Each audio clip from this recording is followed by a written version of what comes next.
complément à cette première partie de la recension, je voudrais inviter Monsieur Claude Bousset, cher aîné, à venir ici rendre l'autre vision de la recension faite en abstanciel par le professeur Edith Tamboué. Bon, vous êtes journaliste de la radio, hein? Ajustez votre micro vous-même. Merci. Ouvrage intitulé Pollution de l'information, fake news et journalisme dans le monde en République démocratique du Congo. Ouvrage de Patient Ligodi. Note de lecture du professeur Edith Tamboué Kitenge, professeur des universités, chercheur enseignant en sciences de l'information et de la communication, en sigle éditeur par ailleurs. Sur le plan philosophique et culturel, les sociétés contemporaines semblent désormais façonnées, structurées par un paradigme central, celui de l'information et de la communication. Le constat est perceptible dans toutes les sphères sociales, dans les activités humaines, dans les relations interpersonnelles, dans le couple, dans les organisations, dans l'entreprise, dans l'école et l'enseignement, dans la pratique politique et dans les mœurs. Nous vivons ainsi dans un univers dans lequel les concepts information et communication sont devenus des maîtres mots. Les deux termes et les réalités qui s'y rattachent ayant envahi chaque parcelle de l'activité humaine. Le principe privilégierait l'écoute, la négociation, la discussion, l'échange au détriment de l'autorité traditionnelle des magistères, de la bonne vieille hiérarchie issue du management classique et vertical. Dans ces conditions, dit le professeur Edith Tamboué, au plan technique, il n'est plus excessif d'affirmer que le monde est bel et bien entré dans l'ère de l'information, prédite des siècles auparavant par quelques chercheurs historiques en SIC. Il s'agirait d'une société qui fait un usage intensif des réseaux d'information, des technologies de l'information produites à profusion, et nous y sommes donc dans cette société à la lumière de l'expansion des médias, livres, journal, radio, cinéma, télévision, téléphone portable, toutes les applications, tous les concepts issus d'Internet et se relevant plus largement de la communication numérique.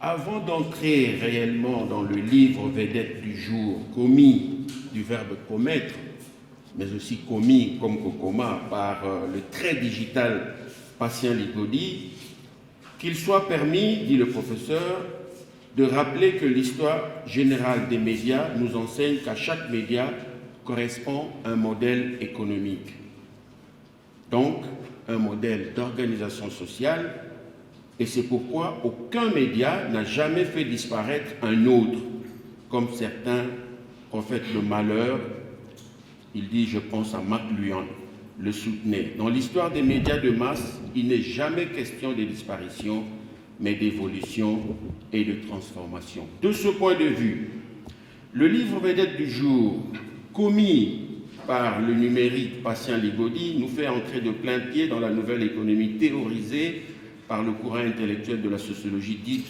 le post-industrialisme.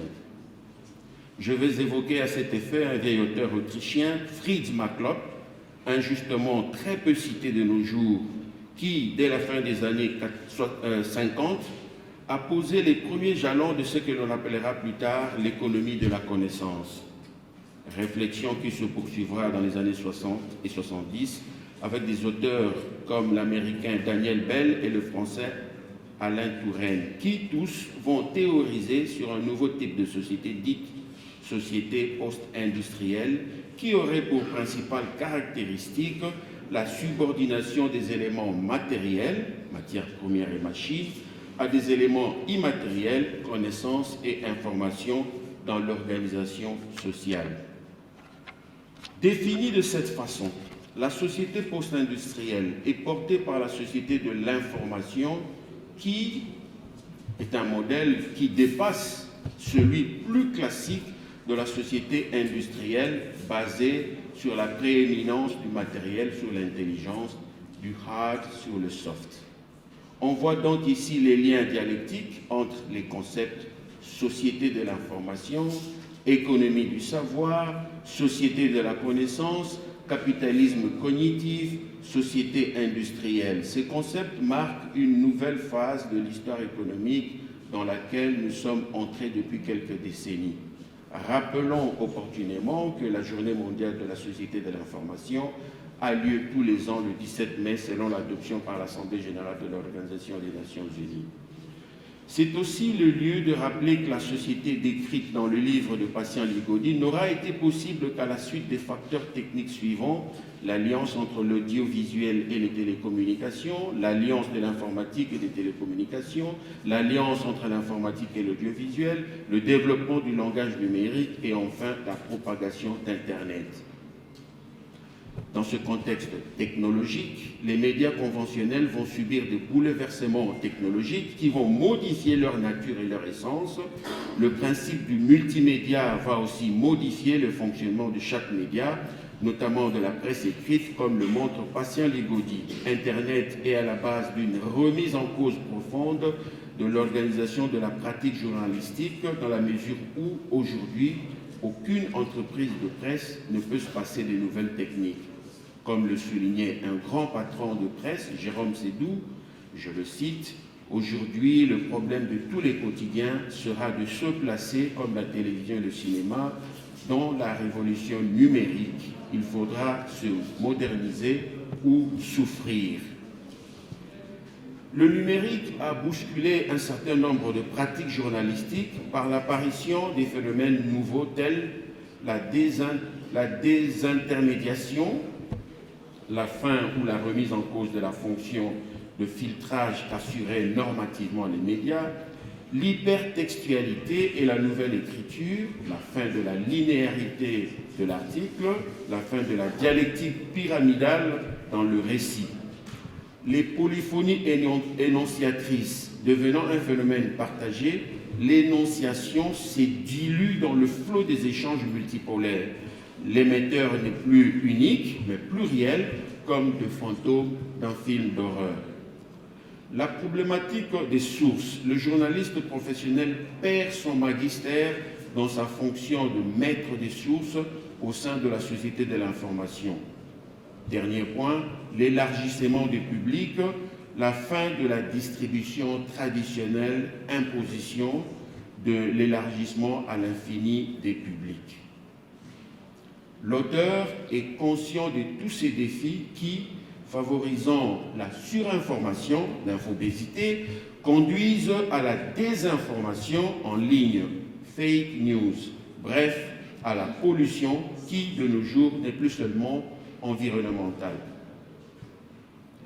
Après un rappel de quelques notions de base en journalisme et un aperçu du système médiatique congolais, le livre de Ligodi objective les phénomènes dans la société congolaise et dans le monde. Dans la partie réservée à l'expérience congolaise, l'auteur a le mérite d'illustrer in situ le phénomène fake news à travers acteurs et situations. Ne se contentant de dénoncer en praticien dans le pays et in the world, Ligodi esquisse une véritable stratégie de lutte comme un bréviaire pour tout journaliste conventionnel et ou en ligne. J'attire, professeur Eddy Tambwe, également l'attention du lecteur sur les chapitres 6 et 7 respectivement relatifs aux défis de la formation et de la régulation. Étant de l'ancienne école, donc, encore friand de la présence physique, je voudrais, professeur Eddy Tambwe, dit-il, exprimer à l'auteur et au public présent mes regrets de participer virtuellement à la cérémonie de vernissage d'un livre aussi important sur le plan théorique et sur le plan de la pratique professionnelle. Un pari que nous, chercheurs en communication, ne réussissons pas toujours. Je suis donc fier de Ligodi, ce produit brillant de l'IFASIC, de l'UNISIC, Sur ce, on dit en pareille circonstance, je souhaite un avenir fructueux à ce bel ouvrage édité du fin fond de la Belgique, dans la région wallonne de Wavre, par un éditeur au nom curatif Mabiki. Je vous remercie.